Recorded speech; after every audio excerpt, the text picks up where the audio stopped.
Okay, so you've probably already figured out that in the war stories of Battlefield V, specifically in the mission, Tirailleur, that there's a challenge in the third level Fraternité ou la mort. that is now impossible to complete with the intended method. That's because, as far as I know, the devs have lowered the amount of damage that dynamite does and therefore made it impossible to destroy all three targets, the 2 Pak 40s and the tank, with just 4 dynamite. And because you can only place 4 dynamite, we have to use extra explosives to destroy all 3 targets simultaneously, because if we don't, as soon as one explosion goes off, the enemies will be alerted, even if everyone in the village is already dead. So here's what I did to complete the challenge anyways, even with all these factors that make it so much harder than necessary. It basically comes down to a well-timed AT grenade, which might take a few attempts, but it's better than not being able to finish the challenge at all, at least in my opinion. So the easiest way for me was to just silently kill all the infantry in the village to save me the trouble of planting the dynamite and throwing the AT grenade while sneaking around all these guys. The first thing that I have to recommend is to mark every enemy with your binoculars, so you can easily check where they are and avoid being seen. There's nothing more annoying than having to restart because one guy just showed up out of nowhere. I played this on the standard difficulty, so there should be 12 enemies in and around the village that you'll need to take care of. I don't know if in the higher difficulties the amount of people changes, so be careful when playing on any other difficulty. First, you'll need to take out the sniper and don't forget to grab the throwing knives. Oh, also, if you play the whole mission, you might have a silenced weapon from the section before this one, but if you don't, no worries, I didn't have one either. I like to hide behind this tree and wait until he goes to the crates and crouches down, but you can also distract him with a bullet casing to get rid of him with a melee attack, and remember to take those throwing knives.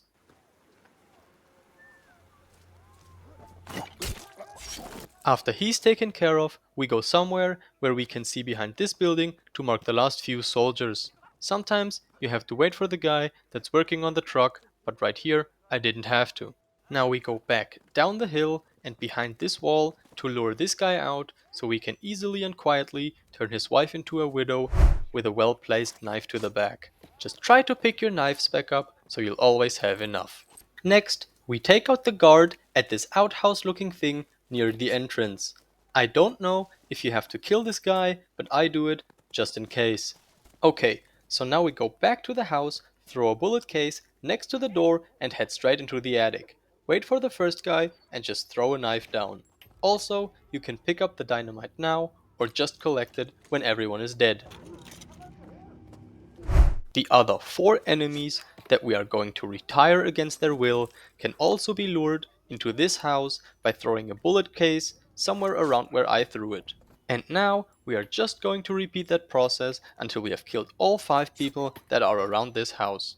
2 of those 5 walk around the village, so you might have to wait for them to rotate back around.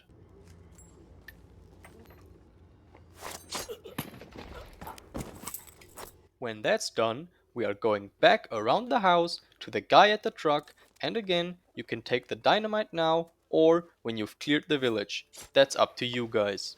Now, we are going to the other side of the village to these 2 guys and one of the Pak 40s. So usually, those 2 stand next to each other and you have to lure one of them away to where he's already at. But for some reason, he already went there without me having to do something. Now, there's just one guy left that I forgot was there, but that's why we marked him. Usually, I'd kill this guy right after the guy at the outhouse near the entrance, but I probably just forgot. I tried to hit a sick knife throw and just embarrassed myself instead, but it was worth a try. You're probably better off by killing him in the beginning to not risk everything like I just did. But luckily, it all worked out in the end by just going around him and murdering him from behind like the coward that I am. Anyways, that was the last guy, and now for the more annoying part of the challenge. First, we put one dynamite on this Pak 40 right here and the other 3 on the tank. You don't have to deactivate the alarm, it doesn't make a difference, I just do it anyways. After that, we grab the AT grenades. You can also take the Panzerfaust, but then the timing might be different. Now, we just go to the second Pak 40 and make our all or nothing move. Equip the dynamite, throw the grenade, then blow up the dynamite, and pray that they detonate simultaneously enough to count as destroyed before detection. That could take a few tries, but as far as I know, it's the only way to complete this challenge. And as you saw, I got the notification that I completed the challenge, and now you should be able to do it as well. I hope you enjoyed this little guide on how to beat this challenge. If you did, please drop a like, I would really appreciate it. And please subscribe as it really helps to grow my channel. All the gameplay footage for this video was recorded live on Twitch, link in the description. With that being said, my name is Jonas, thank you for watching, I hope you have a great rest of your day, and hopefully till next time. See ya!